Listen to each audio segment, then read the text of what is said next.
ముఖ్యమంత్రి వెంటనే గద్దెదిగాలి అబద్ధపు ముఖ్యమంత్రి వెంటనే గద్దెదిగాలి అబద్ధపు ముఖ్యమంత్రి వెంటనే చేయాలి 2 లక్షల రుణమాఫీ వెంటనే చేయాలి.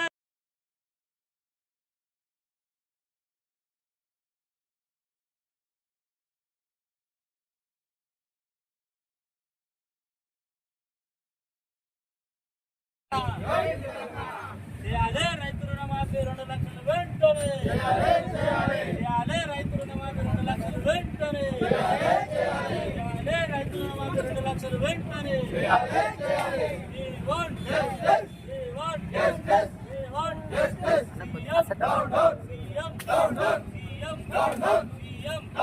చేయాలి 2 లక్షల రుణమాఫీ వెంటనే చేయాలి 2 లక్షల రుణమాఫీ వెంటనే.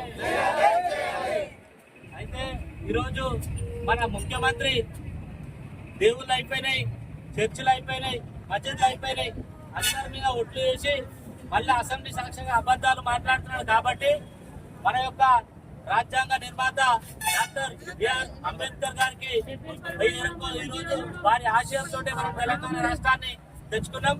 వారి ఆశయాలకు అనుగుణంగానే ప్రజలందరూ సుభిక్షంగా ఉండాలని కేసీఆర్ పరిపాలన నాడు